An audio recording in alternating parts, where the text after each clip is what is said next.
Ladies and gentlemen, to lead our next session, please welcome to the stage Greg Jackson.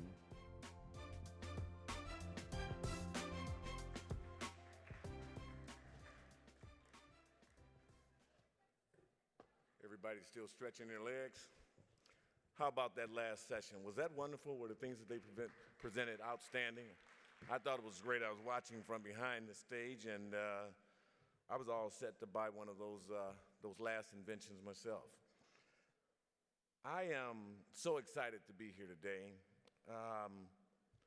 As the voice of God indicated, I'm Gregory Jackson, and I am the president and owner of Prestige Automotive. We sell many brands of automobiles throughout the Detroit area.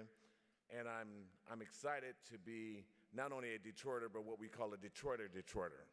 That's not a Royal Oak Detroiter or an Oak Park Detroiter, but it's a Detroiter. And so I'm really happy about that and about being here today. I am been given the great task of introducing today's panel, which is going to look at the importance of Detroit to national politics. We've invited 3 of our expat political journalists to dive into the topic. The first of our panelists is Mr. Matthew Dowd, who is a special correspondent and analyst for ABC News, and is the founder of Paradox Capital, a social impact venture fund focused on for-profit social good companies based in Austin, Texas. He was the chief strategist for 2 successful campaigns, Governor Arnold Schwarzenegger in 2006, and our president, George W. Bush, in 2004. He is a graduate of Lasser High School. Please welcome Mr. Dowd to the stage. The next panelist is Mr. Ron Fournier. He is a senior political columnist for the National Journal. He is a Grosse Pointe North and University of Detroit Mercy grad who began his career in Arkansas covering then Governor Bill Clinton before moving to Washington, D.C. He has covered politics and the presidency during the Clinton, Bush, and Obama presidencies. His daughter, Holly, is now a reporter with the Detroit News. Mr. Ron Fournier. And also, and I said I was a Detroiter because I was backstage with this gentleman. He said he was a Detroiter. Mr. LZ Granderson is a sports writer, columnist, and broadcast commentator for CNN.com, ESPN, the magazine, and ESPN.com. He was recently named Journalist of the Year by the National Lesbian and Gay Journalists Association. He is a graduate of Western Michigan University. Mr. LZ Granderson. And moderating today's panel is our own Detroit's own publisher of Crane's Detroit Business, Miss Mary Kramer. Mary, come on out and get a round of applause. Greg. Thank you so much. Thank you. Thank you very much, Greg. Good morning, guys. Good morning. We have covered a lot of ground in a short period of time. We talked sports yesterday. We talked about the city of Detroit from the mayor's perspective this morning. We heard from the governor last night. And now, because we have the pleasure of having 3 pundits who are very familiar with Detroit, having grown up here, talk about Detroit nationally now and how it plays on the national political stage. We thought we'd take advantage of this and have a little conversation. But first, you have to establish your Detroit cred. Oh. Each one of you, I'd like to, we talked about this a little bit in advance, and you all had very different Detroit experiences. So why don't we start with you, Matt, and just kind of go down the row and just talk a little bit about East Side, West Side, or some of your Detroit background. East side, other side. Sure, yeah. East Side, go away. West Side, was born in Detroit, one of 11 kids. My mom was a Detroit public school teacher. My father worked for Chrysler and Dodge for 35 years. We moved because there was 6 of us in a very small house on the west side. We moved to Southfield right before the riots. And so we had that experience, and then we series of moves. Obviously, by the time we had ended up, my mom and dad having 11 children, all of us loved Detroit. All of us didn't want to move away, but of the 11 of us, only 2 of us stayed. The other 9 moved around the country, but every one of us has an unbelievable connection to us. So that's my bona fides. Ron. I was born and raised on the same block on the east side, northeast side that my mom and dad were born and raised on. My dad was a Detroit cop, riot cop. My mom was one of the big opponents of school desegregation, and when that hit in '76, we kind of snuck into the Grosse Pointe system, although we continued to live in Detroit. My dad was still on the job. I left Detroit and Coram Street in '85, coming out of the University of Detroit, and only because it was the beginning of the end of the industrial era and the beginning of the end of the newspaper era. I could not find a job anywhere in Michigan, anywhere except for a little town in Hot Springs, Arkansas, and I called up my journalism ethics teacher at University of Detroit, a man you know, Neil Shine. You might remember yes. Mr. Shine. Who was a great columnist for Detroit Free Press for years, and at the time, I think the managing editor. And I said, hey, I got this job in Hot Springs, but I don't want to take it. If you just tell me, sir, there's just a chance. I'm not asking for a job. Just tell me there's a chance I might be able to work at the Free Press in the next 2 years. I'll stay in Detroit. And without pausing, he said, you need to go to Arkansas, son. So Neil Shine, God rest his soul, made my career. The rest is history. LZ. So I'm an East Sider originally, Mac and Van Dyke. Moved to the Northwest Side when we were in high school, 8 Mile and Schaefer. So I basically spent my entire time within Detroit proper. Graduate of Cass Tech, very proud. Yeah, that's right. Don't be shy about it. Go ahead and say it. Cass Tech, technician in the house. Wow, my Detroit.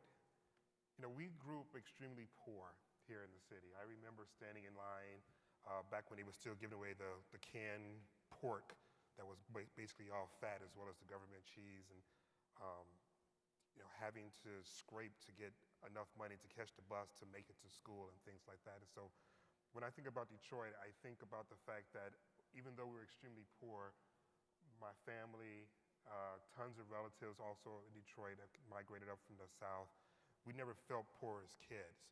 They always made sure that we always felt as if we had what we needed when we needed it.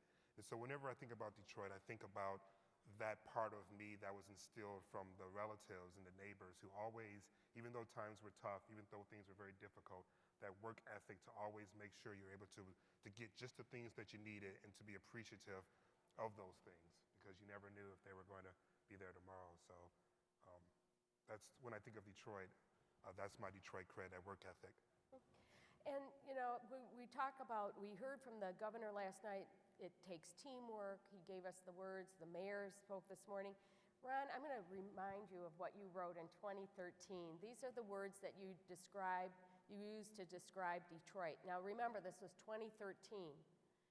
Wrenching economic change, economic income inequality, political corruption, ineffective government, rigid institutions, chronic debt, and racism. These are the things that bankrupted Detroit morally and fiscally, and they're an exaggerated reflection of the nation's challenges. What do you think now? Well, I think I'm a hell of a writer. Look, I think we do have to face the past if we're going to do well in the future, and I believe that those are all accurate statements of where Detroit went after its big heyday. I know we're going to be talking to David Marinas tomorrow, who writes about 1963, which appeared to be a time when everything was going right, but underneath the surface, all that stuff, all that corrosion, all that corruption in all of our institutions was beginning to happen. What do we see now? Well, we had a mayor up here today who was asked about crime. And what did he say? He said, yeah, the crime rate is too bad in this city, and here's what I'm going to do about it. And he was asked about the schools. Yeah, the schools really suck in this city, and we're going to do something about it. It was a lack of spin, a lack of glossing over, and a lack of pretending there's not a problem that I was really impressed by. And you see the same thing with his partner. He calls a Republican governor his partner. I find that remarkable. The key is to learn, I think, to learn from the mistakes. And I think Detroit can be an emblem, an exaggerated emblem of where this country needs to go, a more authentic leadership, a more honest leadership.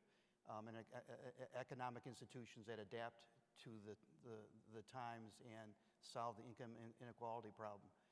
Business and political institutions working together instead of working apart. What the governor talked about yesterday, the with versus the versus. We need more of that in Washington. We need more of that in every city, and hopefully Detroit can lead the way.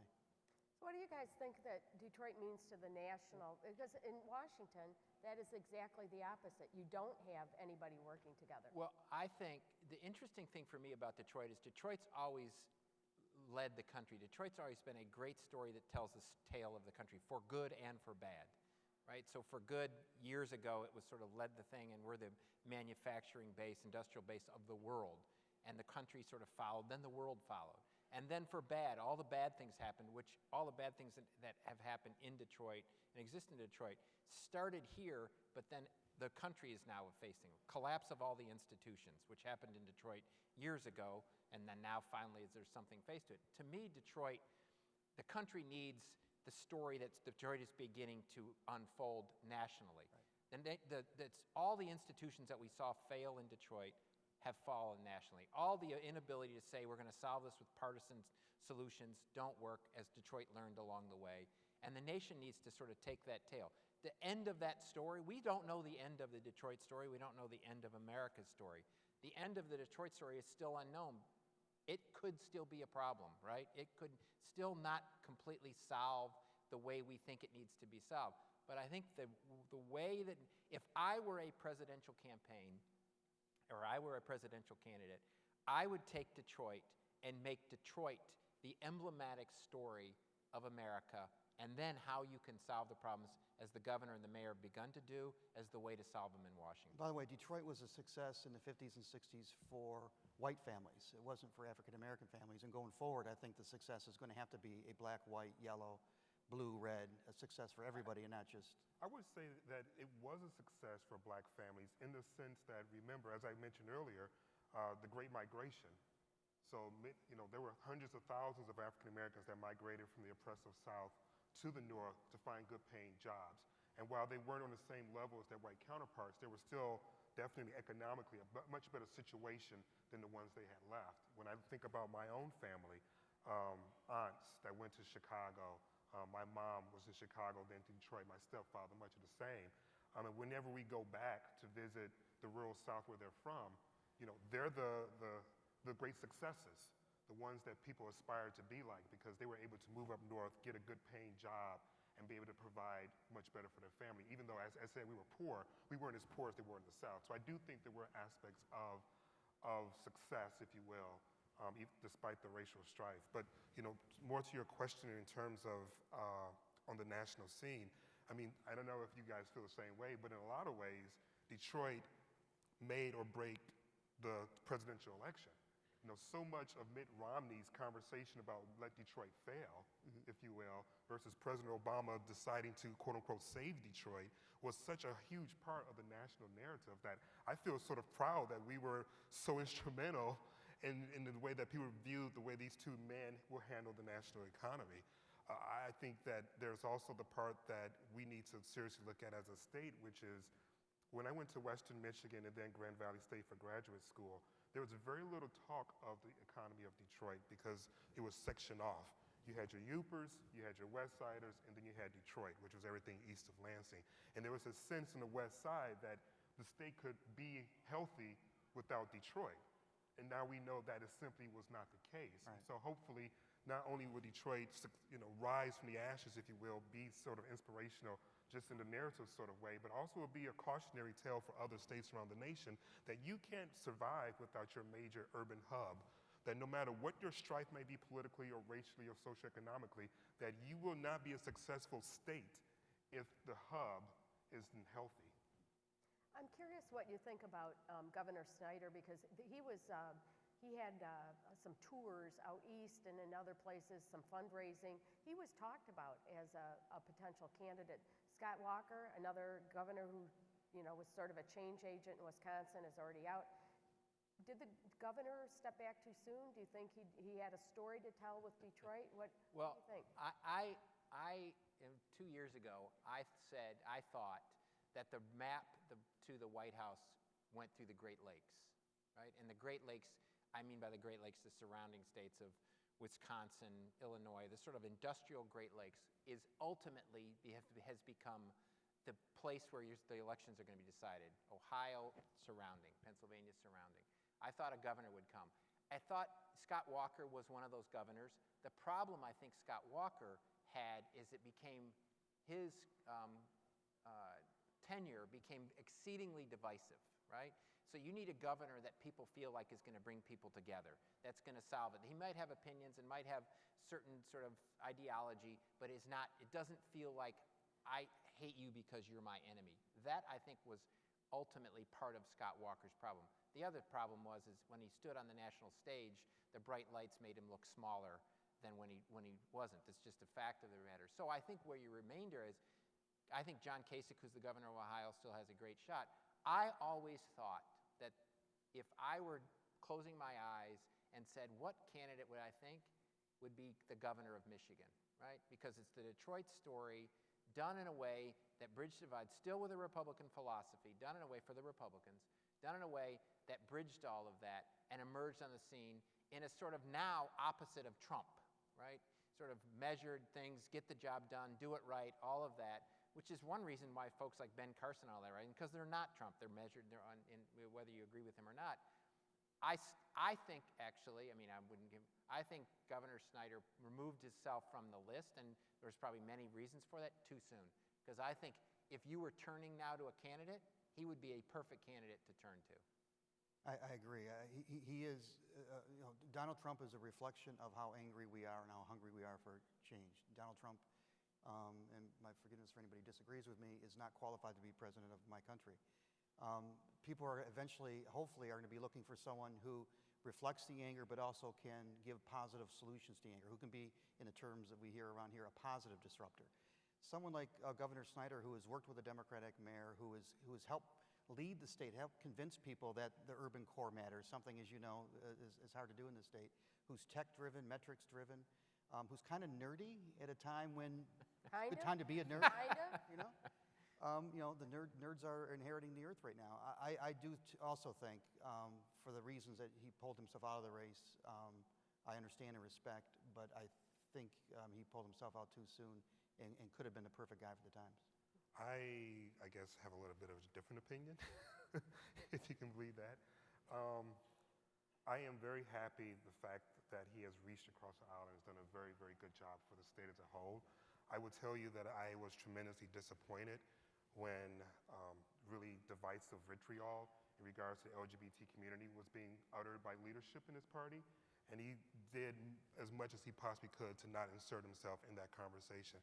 And I would like to think that our future president will be one who will be able to stand up to at least the vitriol. You don't have to necessarily embrace same-sex marriages with two open arms, but when people start bashing individuals and being so divisive in that way, I would like to know that my president will be able to stand up for all Americans and say that's not the country that we are. Not only should they, but they're going to have to. With the millennial generation rising, they're not going to put up with that kind of thing. They're going to want someone who at least will stand up to it. And Mayor, I want to add one other thing, which goes to the governor, but a broader story of Detroit. What's going to create the opportunities for change and reform and building new is entrepreneurism, right? That is fundamentally what we need to have. And as I tell people that, people are like, well, again, we have institutions, we have all these things. Our founding fathers and mothers were the ultimate entrepreneurs. They had a startup country. That's what they did. They started a country, they were wealthy, decided, nope, that's not enough, we need a brand new country. Then the VCs got involved. But it needs to be, the VCs got involved. I would even argue the country had already been started before they got here, but go ahead. And this is what I think Washington and the many of the candidates today, what they're doing is they're embracing old institutions and saying, how can we use an old institution to try to get us where we need to go? It's never going to work. No. It's never going to work. And folks here in Detroit and here in Michigan finally came to the thing that innovation, some level of independence from the political institutions, and it had to work, as Ron just said, from the bottom up. That's the solution. I want to close with another topic, and I hope this will stimulate conversations. The other points that you guys have made will probably be talked about later in small circles, and I'm sure you're going to be at the food truck, so you can, people can follow up with you individually. But 2017, 50th anniversary of the riots.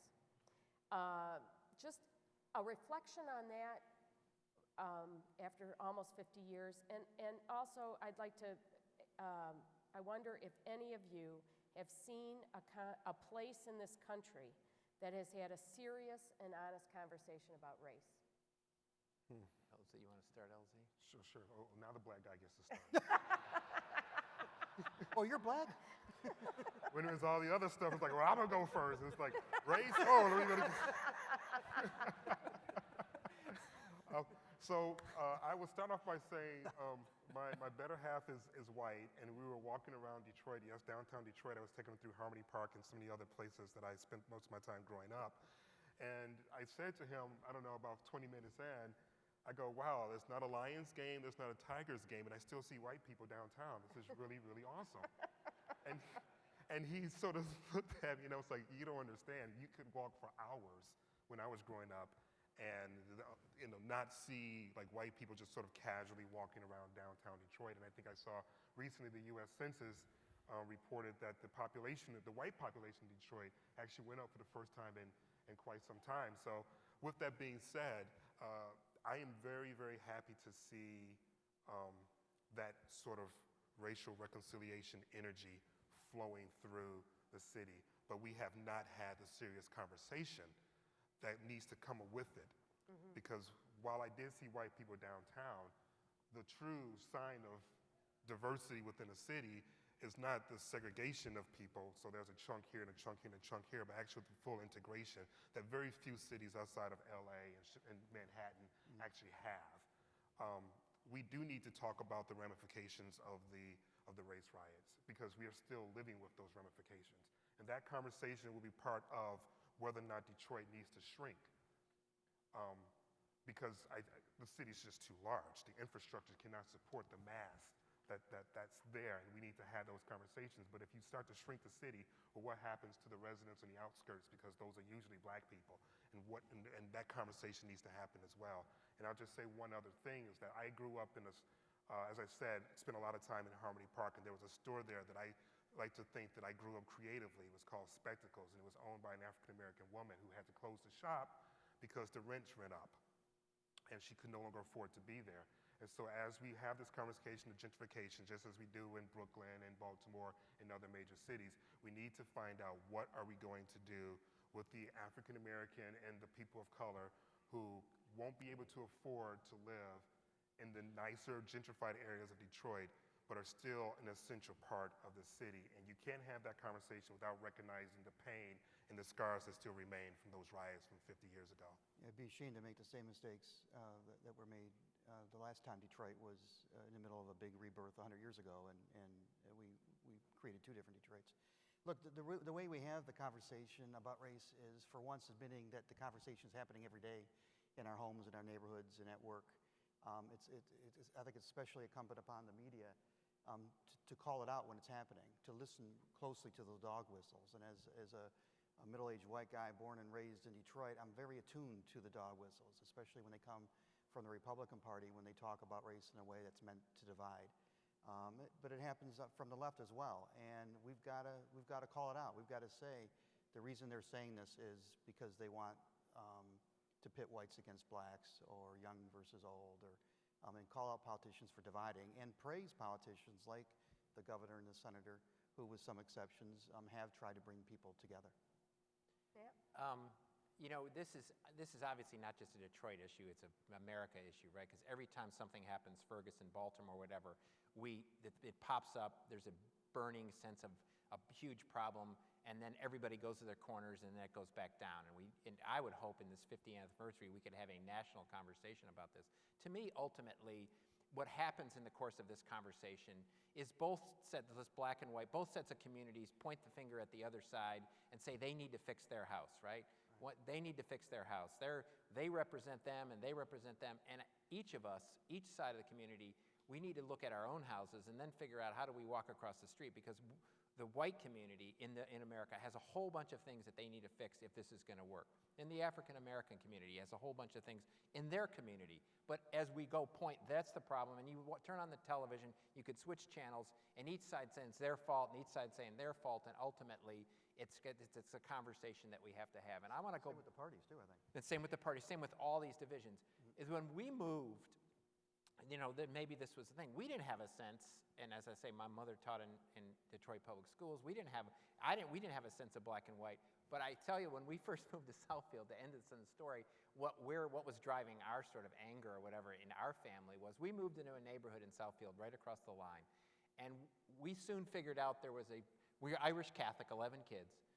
There was a Protestant family in the neighborhood, right? That's what we so thought. And one day, I'm 7, my older brother Pat, of course, Pat Dowd, Matt Dowd, Mike Dowd, he's 8, I'm 7, and my younger brother's 5. We decide we're going to take care of this, and they were up the street. And so my brother gets his BB gun, and I get a knife from the kitchen, and my younger brother, who's 5, picks up a big rock, right? And we're walking down the street in Southfield, and a cop pulls up to us, one with a BB gun, one with a knife, and one with a rock. 5, 7, and 8 years old. And I'm not discounting this, but sort of says what people reflect on their life. And the cop pulls up and says, "What are you guys doing?" And I just sit there and say, "We're going to go take care of the O'Briens," who was Sean, Patrick, and Nolan were up the street that we're going to take care of. So in our household, all of the things in these conversations we're having, there was obviously a conversation going on about religion. It wasn't about race. But it is another example, obviously, what's unfolded. And it's all of this. Who's a Muslim, who's a Christian, who's this, who's that, who's black, who's white. It's a broad conversation that I think Detroit, in the 50th anniversary, could have a huge conversation and be part of how do we actually come to terms with not us being on opposing teams. And these millennials that we're trying so hard to attract to the city, they're minority. They're extremely tolerant, and they're just not going to put up with this old kind of institutional nonsense. And it's the one reason why, and LZ touched on it, why we moved so fast on the acceptance of gay marriage. It moved at a light speed, right? Civil rights has still taken 100 and something years, but the movement on gay marriage and the acceptance of folks moved like light speed because the millennial generation said, that's not who we are, and this is who we are. That same thing needs to happen on race. And as we move forward, in terms of having this conversation, we need to identify the differences between people who are racist and have racist motivations versus policies that may be started off somewhere good but have racial implications. Yeah. There's policy. I live in Chicago now, and I do not believe for a second that Mayor Emanuel is a racist man, but I do believe he overlooked the racial implications of some of his policies, and because of that, he appeared to be racist. And so as we move forward, we need to make sure that there are eyes and ears as well as voices in those rooms that help to point out things that may be overlooked, that while everyone may have good intentions, they may have some racial implications that can easily be spun by other people and thus undermine all the good that's meant. Well, this is a great segue to the next segment of the day, which is lunch. But it is lunch at the Charles Wright Museum. And I want to thank the panel for sharing your views with us today. Let's give them a hand. Very good job. Hey.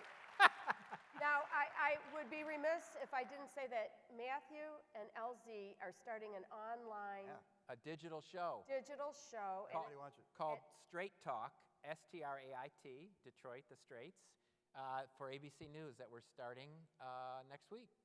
That's great. So we can go to abcnews.com and find that, right? Yes. Okay. We're going over to the African American Museum, which, as you heard in the pitch earlier today, it's the largest museum in the country dedicated to African American history. They will be doing something for the anniversary, as will the Detroit Historical Museum, which has been collecting oral histories from people. It's been wildly popular. People have a lot of opinions and a lot of stories. And so not only people who have experienced 1967, but people who are the children of people who experienced 1967. So there's some really interesting things that are going on in Detroit, and we'll probably be spending more time on that in next year's homecoming. So a couple of notes about the museum. You can walk. It's 2 blocks. People will help you find the museum. It's pretty hard to miss.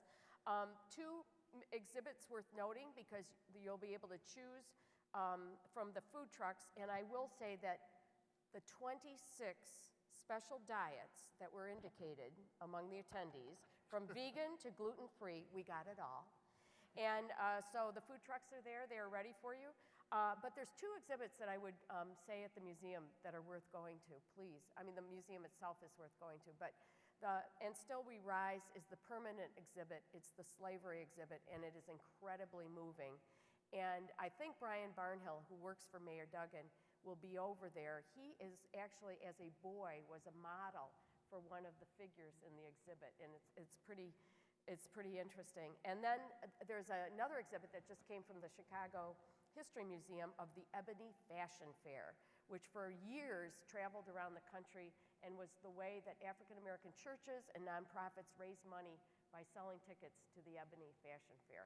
So we hope you like the museum.